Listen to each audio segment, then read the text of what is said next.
And I paid all this money and you can't even see the sweater.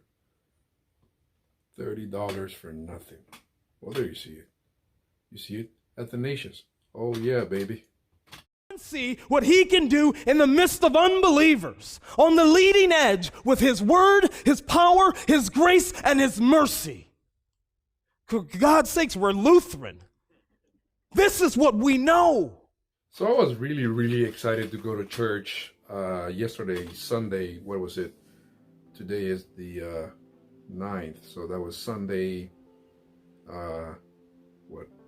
August the 8th. So I was really, really excited because, I'll be honest with you guys. It was the first time that I took the time to read the lectionary, what was going to be preached, or the readings that we usually have on Sundays. I don't know what lectionary you have, but the lectionary that was given to me by some Argentinian South American friends, that Lutherans friends that I just love these people, and they're such an encouragement to me. The lectionary they gave me was 1 Kings 19, and then Ephesians chapter 4, and I think it was Psalm 34. So I read these passages, and in my mind I was thinking, man, I was sure that the preacher, I went to this church in Louisville, and I was sure that Pastor Estes, Reverend Estes, was going to preach on the topic or the verses, the passage of 1 Kings chapter 19, of course, which is the Elijah had just came down from defeating all these priests from Baal. He beheaded them and whatnot, and it was a big victory for himself and for the people of God. And after that, of course, he had this time of depression. He was having suicidal thoughts and whatnot. And of course, then the angel of God, which is of course a typology of Jesus Christ himself, showing himself, revealing himself to Elijah. He feeds him. I think there's a clear allusion to, in my view and the view of many other theologians, to the Eucharist, right? So he's giving him this spiritual food. The angel of God is giving Elijah the spiritual food. And in my mind, I thought, okay, this is a home run. There's no way they're going to touch the other passages. I mean, of course, the Bible is the Bible, Ephesians chapter 4, which is, of course, part of the lectionary. In my mind, I thought it was a home run. I thought it was sacramental. I thought it was that it would fit well with the whole narrative of, I'm the bread of life, and the the sacrificial themes and the Eucharist, and it seems to be the theme that we're following so far in the lectionary. This is the 10th week after Trinity. So I thought, okay, so I thought in my mind we're gonna have this being expounded to us more further, but for some reason, Pastor Estes decided to go with Ephesians chapter 4. I mean, it was a great passage.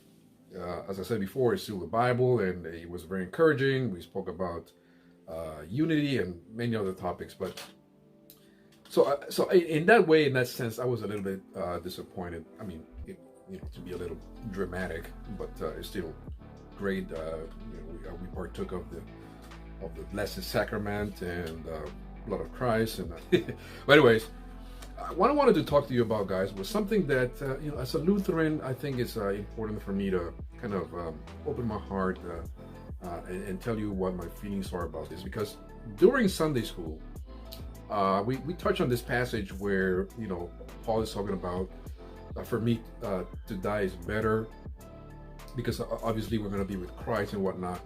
But then I realized something.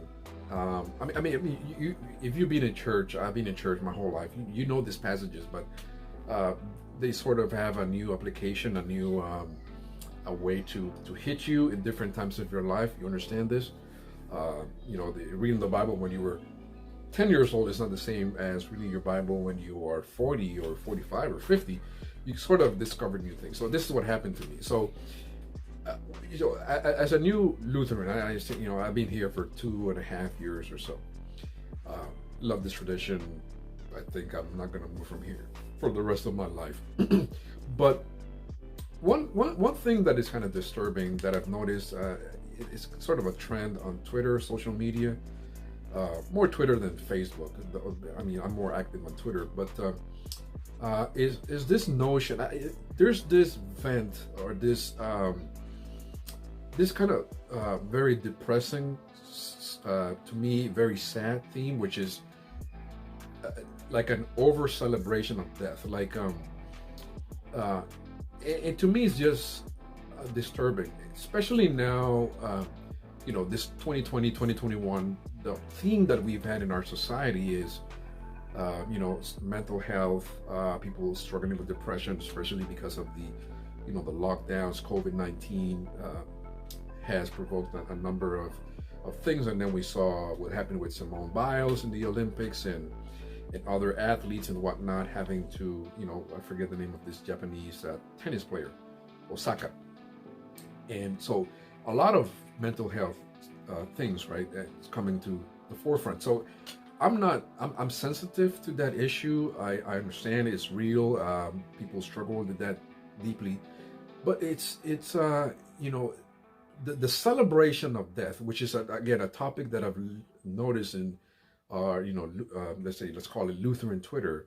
It's a bit disturbing to me because in that same passage of Philippians where the pastor was talking about, for me to die is gain and whatnot, there's also the mention that is, unavoidable, in which the apostle said also, and I'm paraphrasing, and I don't have the Bible in front of me, but he said also that, for me to stay here amongst you guys, this church, is also a profit. And so the bottom line to me is, guys, is yes, there is of course, to die is gain. Nobody's going to discuss that. You pass, you die, and we've seen friends that are suffering with disease and people that are elderly, and we miss them. And this is part of what the pastor touched right in the Sunday school, that we are sad ourselves for people that pass, not because we suffer for them, but it's the fact that we're gonna miss them as people, and we had these bonds and whatnot. But also, I think it's good to bring this to your attention, to balance this view of death, right? So I don't think it's fair for us to take the Bible and twist it to a point where we are too kind of creepy or weird. If you are struggling as a Christian, right, as as my Lutheran brother, with depression, sadness, I would encourage you to, seek a professional and whatnot. I'm not even trying to be funny. I'm not trying to be dismissive or anything, because I do know that it's serious. And sometimes I wonder, why do we have, and I'll be perfectly honest, like in my culture, right? So we're in Central America, South America, Caribbean, Spanish-speaking countries. That is not the vent, or that's not the angle that I see a lot of my Lutheran Christian brethren taking. It's more like we love life, we celebrate life, we understand that, but we also have fulfilled lives here. And here's the thing. Paul said in that passage that, it's good in sort of in a selfish way to go and just be with the Lord. But also you bring things to the table as a Christian. And in this case, of course, it was St. Paul. He brought things to the table as far as his gifts to the church in Philippi, and his presence, like people loved him and stuff. And that's the thing that I wanted to bring here, is the fact that, like if I just want to ask, like, where does this idea come from? Like, to just why do we celebrate death so much? Are you unfulfilled with your life? Are you sad? Are you suffering with depression? Do you have people that love you around you, or like what's going on? Like, I feel strongly about this. Like, you know, if you need help, get help. And I'm saying this in love, because there are people that love you, right? If you're a member of a church, right? If you have family members, do you think about them when you make these assertions? Do you realize that you are important? Like, I have people that are important in my life. I have my wife, I have my kids, and I know that they love me and they care for me, and so you do have a purpose here. And so I just wanted to bring that to you guys' attention, and I hope that you receive it well, because I'm not trying. And again, I understand both sides, right? I understand the side that is emphasized more on social media, which is Lutheran circles, which is like death and this kind of heavy metal thing and celebration. It's just weird, because from my perspective, as someone that's not American, other cultures, and just kind of giving you a kind of a Catholic scope, a more universal view of things. I would encourage. I mean, and again, this is Twitter, so I cannot in any shape, form, say that this is representative of all Lutherans. But I've had other Lutheran pastors in a president of a seminary made this comment to me personally, where sometimes we make so much emphasis on the sad things like death and the cross, and kind of this kind of even sadistic pain kind of ridden theme in the way that we express ourselves. And I just want to kind of encourage you to think about the positive, which is, this is a gospel. Christ is for you. You go on Sundays and you remember your baptism, and you remember the things that Christ has done for you, and you eat the body of Christ, and you drink His blood, and you're forgiven, and you are surrounded by love from your family and from this and that, and thinking about St. Paul, the tears that people in other churches, not Philippi, that all these tears that were coming down people's faces, thinking about the departure of Paul, because people do love you. You do have value, and you do have a meaning. Like, it's not in a real way.